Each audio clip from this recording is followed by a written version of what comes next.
গুরুজি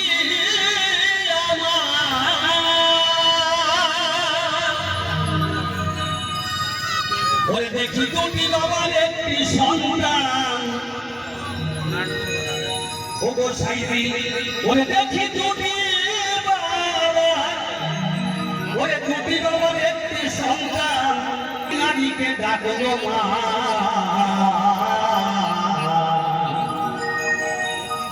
ও গো সাই বলে দাও কোথায় পাবো আমি সেই ছেলের ঠিকানা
ধন হলো ভয় আবার আপরেতে ধনী হলো আরে সুখে দিন কাটায় একটু কথা বলে যাই আজকে কি বলেছে দুটি বাবার একটি সন্তান এই জগতে এমন হয় মাতা পিতার অসীম কৃপার ফলে এসেছি ভূমণ্ডলে মা আর বাবা মিলে এই জগতে সন্তান আসে কিন্তু এখানে বড় বড় কথা বলছে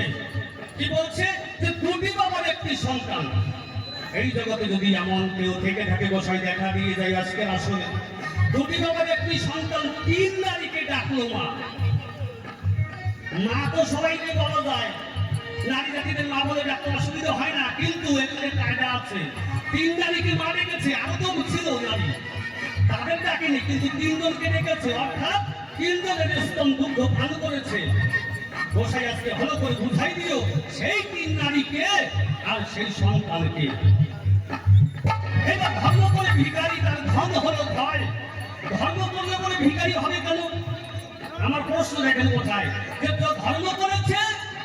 ধর্ম করতে গিয়ে ভিখারি হয়ে গেছে একেবারে ভিখারি মানে জন্মের ভিখারি দাঁড়িয়ে পড়ে এই জগতে এমন কি আছে যে ধর্ম করতে গিয়ে ভিখারি হয়েছে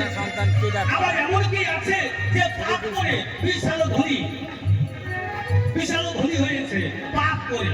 তাই গোসাই আজকে দেখায় দিয়ে যায় ধর্ম করে ভিখারি তার ওই ধর্ম হলো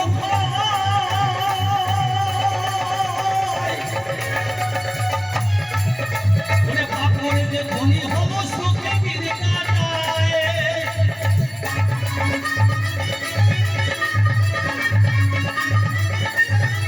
ওই আমার পিতা মাতা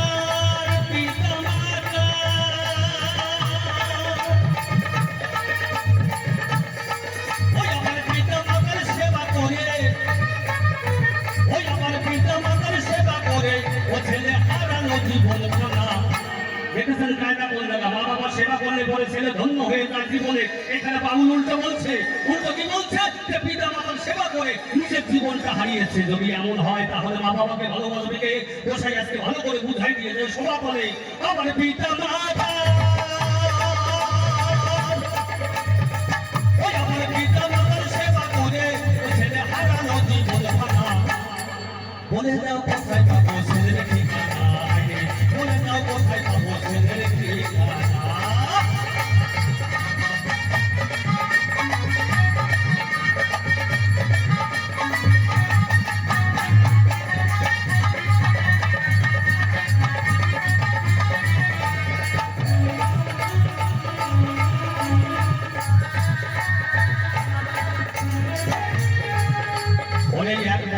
পিঁপড়ে হাতির যুদ্ধ বেঁধেছে, আবার ধীরে ধীরে পিঁপড়ে হাতি খেয়ে নিয়েছে। এরকম হয় এই জগতে।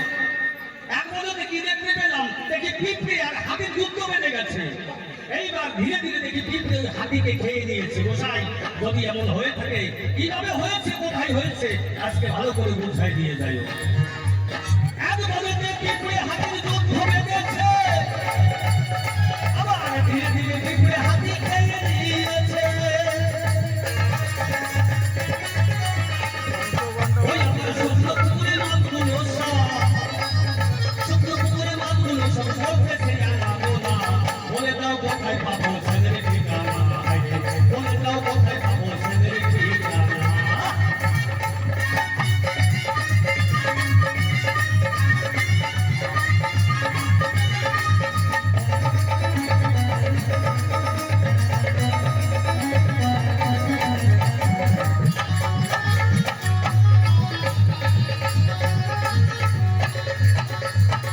শুকনো সরোবর,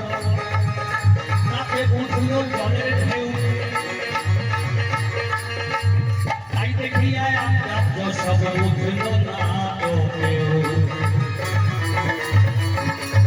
শুকনো সরোবর অর্থাৎ শুকনো নদী মনে করেন। এবার শুকনো নদীতে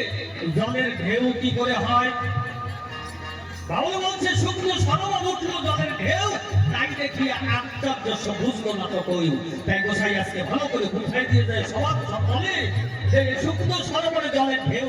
এইটার কথা মানে কি বা কোথা থেকে হয়েছে। শুকনো সরোবরে